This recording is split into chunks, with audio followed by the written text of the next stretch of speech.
భారత్-పాకిస్తాన్ సరిహద్దులోని నియంత్రణ రేఖ వెంబడి ప్రశాంత వాతావరణం నెలకొంది. పాకిస్తాన్ సరిహద్దు ప్రాంతాల్లో జనజీవనం సాధారణంగా మారింది. గత రాత్రి ఇక్కడ ఎలాంటి కాల్పుల మోతం మోగలేదని, షెల్లింగ్ జరగలేదని భారత సైన్యం వెల్లడించింది. పహల్గాం దాడి తర్వాత నుంచి ఎల్ఓసి వద్ద అలజడి నెలకొనగా 19 రోజుల తర్వాత నిన్న రాత్రి ప్రశాంతంగా గడిచిందని తెలిపింది. కాశ్మీర్తో పాటు అనేక ప్రాంతాల్లో దుకాణాలు తెరుచుకున్నాయి. అయితే కాల్పుల విరమణ అమల్లోకి వచ్చిన భయం మాత్రం తగ్గలేదు. ఒకవైపు ప్రశాంత వాతావరణం కనిపిస్తున్నా పాకిస్తాన్ మళ్ళీ ఎప్పుడు బాంబులతో విరుచుకుపడుతుందో అని స్థానికులు బిక్కుబిక్కుమంటూ గడుపుతున్నారు.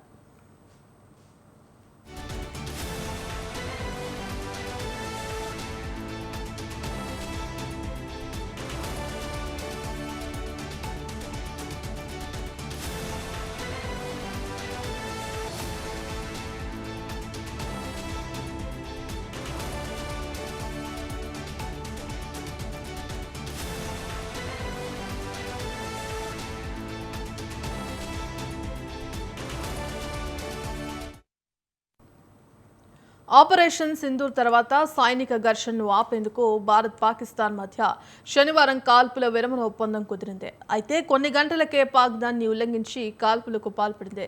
దీనిపై భారత్ తీవ్ర ఆగ్రహం వ్యక్తం చేయడంతో దయాది దేశం వెనక్కి తగ్గింది. దీంతో జమ్మూ కాశ్మీర్లోని నిన్న రాత్రి ఎలాంటి కాల్పులు జరగలేదని భారత సైన్యం వెల్లడించింది. అంతర్జాతీయ సరిహద్దు ఇతర ప్రాంతాల వెంబడి రాత్రి ప్రశాంతంగా గడిచినట్లు పేర్కొంది.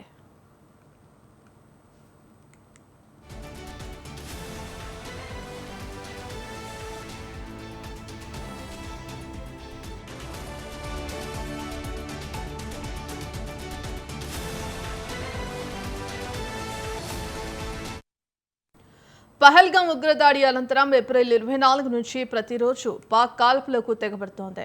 ఇక భారత సైన్యం చేపట్టిన ఆపరేషన్ సింధూర్ తర్వాత పౌర నివాసాల లక్ష్యంగా దయాది సైన్యం మోటార్ షెల్స్తో దాడులకు దిగింది.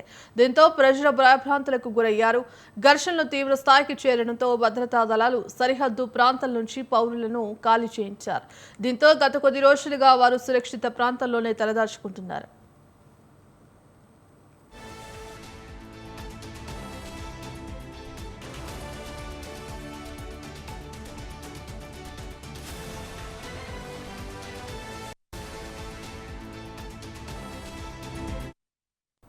అయితే ఇప్పుడే స్వస్థలాలకు వెళ్లొద్దని సరిహద్దు గ్రామ ప్రజల్లో జమ్మూ కాశ్మీర్ యంత్రాంగం హెచ్చరించింది.